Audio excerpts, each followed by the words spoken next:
Kecelakaan lalu lintas yang menewaskan 8 orang di kota Icikiwir, Lampung pada Kamis dini hari.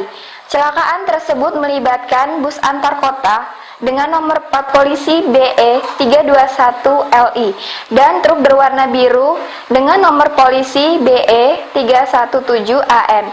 Sopir yang bernama Takadanama selamat dari kecelakaan tersebut. Ia berhasil melompat keluar warung hingga restoran. Namun tahukah Anda, sate juga bisa dicurangi oleh oknum pedagangnya sendiri. Demi meraup untung, pelaku sengaja mencampur sate kambing dagangannya dengan daging anjing. Iya, sebenarnya Indah udah pernah denger sih itu. Cuman Nah, tadi itu yang kita tonton contoh-contoh dari berita. Mau tahu nggak contoh lainnya? Yuk kita lihat penjelasannya. Jadi, berita adalah laporan peristiwa atau pendapat yang aktual, menarik, dan penting. Ada juga yang menanggapi bahwa berita itu merupakan informasi baru yang disajikan dalam pembacaan atau penulisan yang jelas, aktual, dan menarik. Nah, selanjutnya di sini saya akan menjelaskan tentang syarat-syarat dari berita. Yang pertama, itu ada fakta. Nah, fakta di sini dimaksudkan berita berisikan tentang informasi-informasi sesuai dengan peristiwa yang sebenarnya. Yang kedua, ada terkini.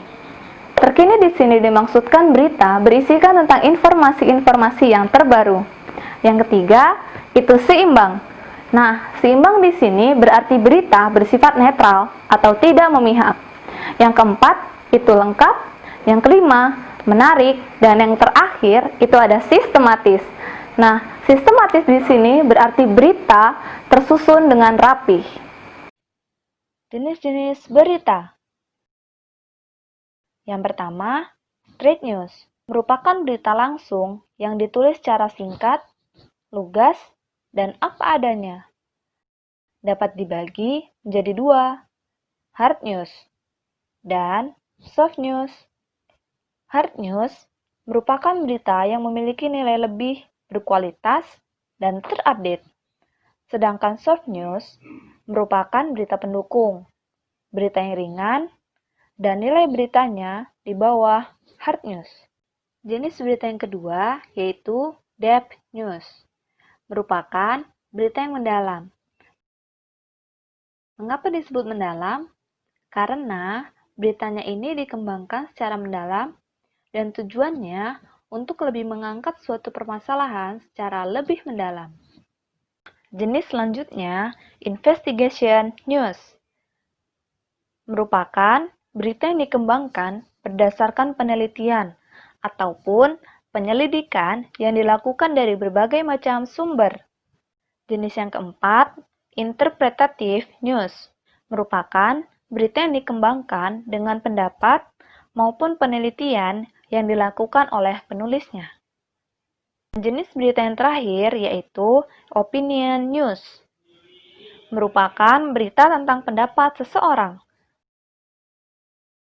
Misalnya, pendapat mahasiswa, pejabat, para ahli mengenai suatu kejadian atau peristiwa. Selanjutnya, di sini saya akan menjelaskan tentang bagian dan unsur-unsur berita. Yang pertama, itu ada headline.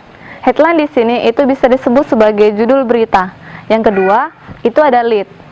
Nah, lead itu bisa disebut sebagai kepala berita yang berisikan unsur-unsur apa, siapa, kapan, dan di mana. Yang selanjutnya itu ada neck. Neck itu berisikan unsur mengapa. Dan yang terakhir itu ada body. Body bisa disebut sebagai badan berita yang berisikan unsur bagaimana. Jadi, itu tadi penjelasan tentang berita-berita. Sekarang udah tahu kan berita itu apa? Yuk, sekarang kita lanjut nonton.